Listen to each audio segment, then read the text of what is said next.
Hello and welcome to my channel. So I am doing a 6-part series in which I'm going to be testing a bunch of water-based art supplies on different papers and finding out which ones work. Now this is going to include tone paper as well as different watercolor papers and mixed media. So I'm really excited to do this series. And these are just a few of the things that are going to be covered in this series. Part 4 is the Tombow water-based markers, or sometimes called watercolor markers. And I have a big collection of these, and I would like to know which papers I can use for them.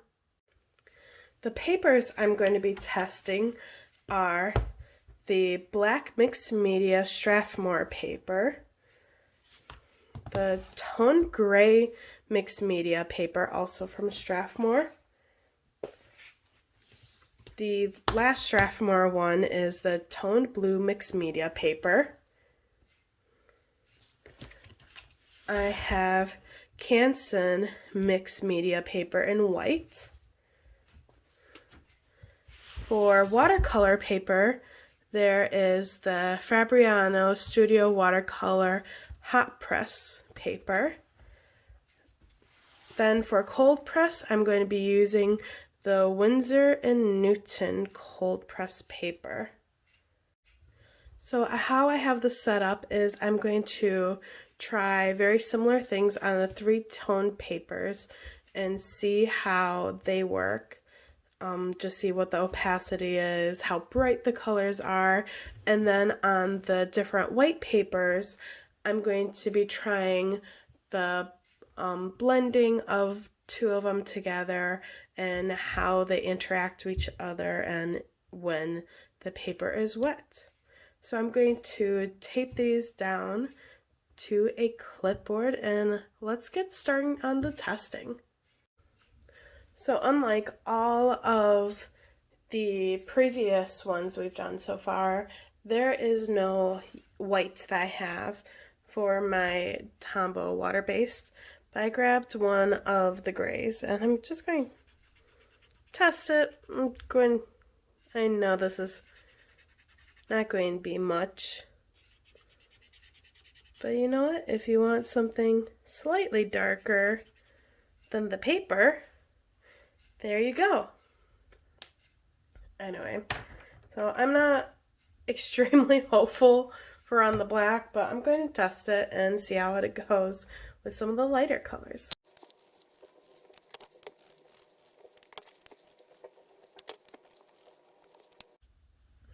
No shock here, really, at the moment.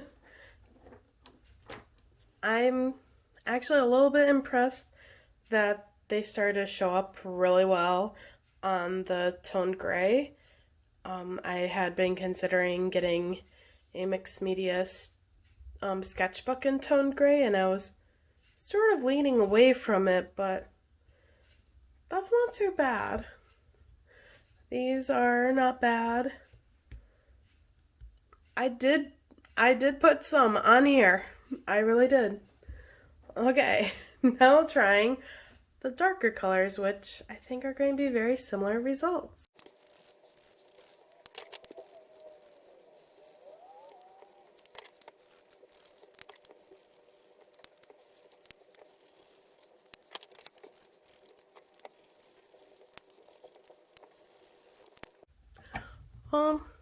I am a little bit shocked that any of that showed up on the black paper. Oh, you can actually see some of the yellow here on camera. In person, I cannot see that. All I see is dark paper. Anyway, so now going for the blending, and for this I'm just going to do the technique of putting the tips of 2 of them together and then having the ink go out. I do have this blending palette out, but that's for something on the white paper. Okay, so let me start that.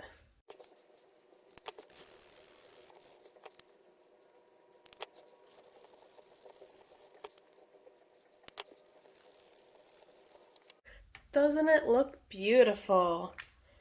I honestly love doing gradients like this, but I haven't found a ton of use for it so far. And honestly, I wish I did find more use for it. Anyway, I definitely do love how that looks on the gray. I might have to consider using the Tombows on the gray a little bit more often, and that's a surprise to me. So going on to the white paper, again, if you haven't seen the other 3 in the series so far, there is a effect that you can get if you put crayon down first and then put watercolors over top. And so I'm testing it, and just for fun I threw in the colored pencil as well. These are non-water soluble, so they're not going to mix with whatever I use at all. But let's try that out. So that made my marker very, very squeaky, and I find that a little bit funny, to be honest. That is just all squeaky from that. Now, I'm setting up the next thing while I talk about that. Again, like the previous ones, it looks best on the most textured paper, which is the cold press watercolor paper. And unlike the other ones, it looks halfway decent on the hot pressed and the mixed media paper as well. So I was very surprised when I saw that. Now, as I found out the first time I tried it, you cannot just put one of these into water and try to do a wet on wet technique. I mean, my brain, I should have been able to. They were called watercolor markers, but that's not the case. But you can scribble on the blending palette and take a brush and do it. So that is what I am doing. It's very different to do it this way. And I definitely got a little bit too much on there. Sort of a cool technique. I mean, for these, it's just... Whereas sometimes when you do the dots, it'll be concentrated in the center and then spread out. These are almost completely spreading out evenly. So that's really cool. Or maybe I just have so much water, it's just spreading out right away. That's also a possibility. Alright, I'm going to clean this quickly before the next one. Okay, so then now we have doing a blend from one color to another, and again going to do the tip to tip technique for this one.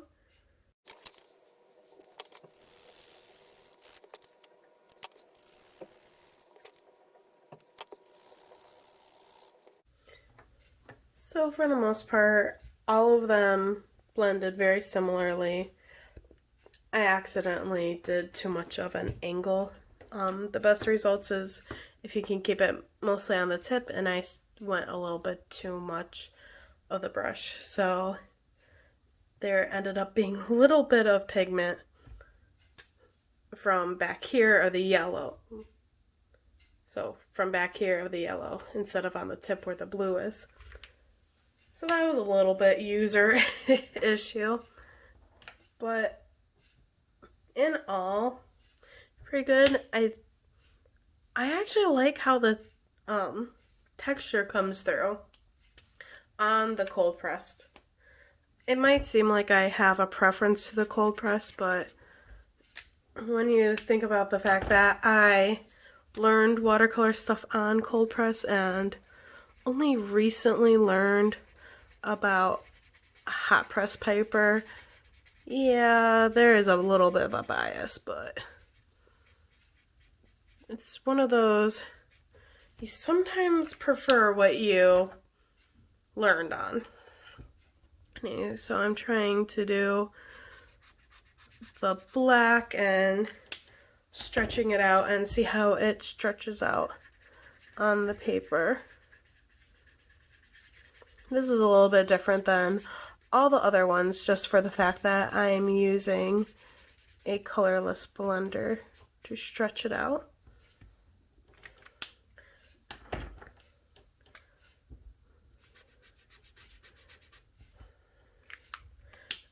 And I feel like this is just so, it's not worse than the other options, it's just so different, but it's still, in my mind, the same category as the rest of them, just being the water-based supplies. So I feel like I'm getting very different results than anything else. So it's very interesting to see how things are turning out. Now I'm going to do the blending of the colors right on the paper.